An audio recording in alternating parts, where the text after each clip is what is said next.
Today we're going to be answering the question, is Paladins any good in 2019?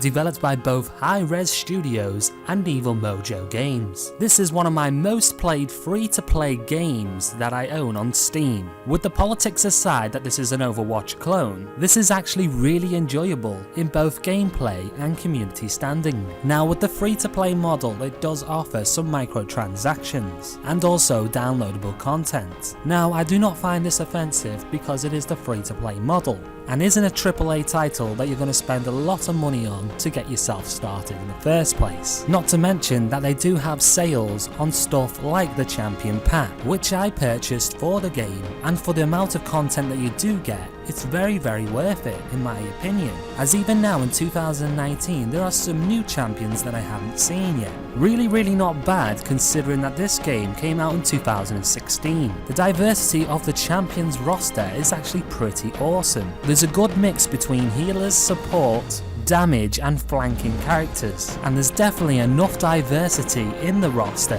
to suit all kinds of play style. I personally like flanking, or I like the damage classes. As you know me, I like to run in there and get some kills and eliminations. You can purchase a season pass because it offers a season format, something really started by the battle royale genre, but is present in this game and mostly offers cosmetic improvements to characters. So I wouldn't say you're at an advantage for having a season pass. I guess it's just there if you want to support Paladins a little bit more. So let's talk about the actual game now. There are 3 playlists that you might get familiar with. They are Quick Match, Ranked and also Training. Quick Match is PvP on Siege, Onslaught and Team Deathmatch. The Ranked playlist is the competitive playlist, which in my experience is usually a mix between Onslaught and Siege game modes. Then there is Training, which is players versus AI bots, which is actually really good to get to know new champions if you've never played them before and their abilities that come with them. One of my biggest annoyances about Paladins in 2019 was the time it took to actually get into a game. Even on Quick Match I found myself waiting for 5 minutes. Now I don't know if that's to do with region or to do with the time of day that I was playing, but for me it was just too long. So some of the gameplay that you're going to be seeing today is from Training, because it only took about 30 seconds to jump into a game selecting that playlist. And it's still a lot of fun because it offers different game modes like Team Deathmatch, Siege and Onslaught. I played the game for about an hour and I didn't see any performance issues whatsoever. Yes, Paladins isn't the best in terms of graphics, but with that said you can tell that this game is well optimized. And in my experience it really is. I've played this game before with old graphics cards, as well as AMD APUs, and even on the lower grade hardware, this game has ran pretty smooth. The minimum specs on this game are a representation of how low demanding this game actually is. If you're aiming for 720p, all you need is a Core 2 Duo or an Athlon X2, 4GB of RAM, and a graphics card as powerful as an Nvidia GeForce 8800 GT. So this is a perfect game for someone who has a low spec system or the budget gamer.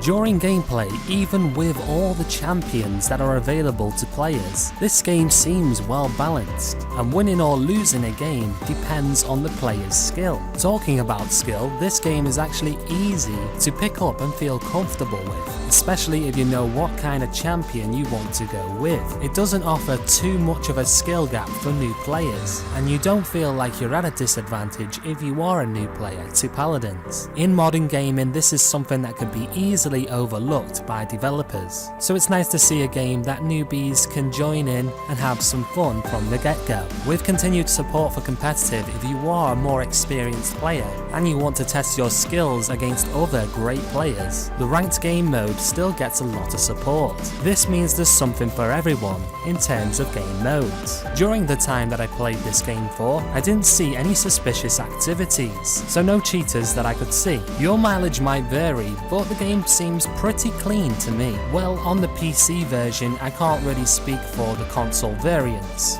Lastly, I want to speak about the progression system within Paladins. Now this is a sluggish affair. It really is a grind to get the champions that you want, if you do not buy the champion pack like I did. Even getting the currency for the cosmetic items that you want in game can take quite a while, and for me the progression system is one of the bad points about the game. it kinda does feel like they made the game so slow in terms of progression in order to make players want to buy into the Season Pass or buy the Champion Pack. So let's sum it up, it's conclusion time. Is Paladins any good in 2019?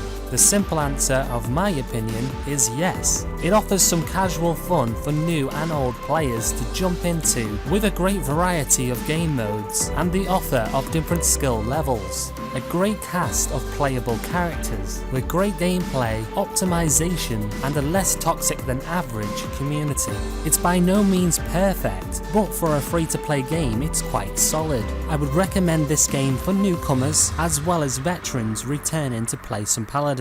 The two noteworthy bad points about Paladins in 2019 is the progression system, which has been there since 2016, and the time it takes to get into a game. The final verdict is fun, solid, but not perfect. So thank you for watching this video on Paladins in 2019. If you like this content and want to see more videos like this, then let me know down in the comments. Hit that like button as well. With that said, keep on gaming, and I'll see you in the next video.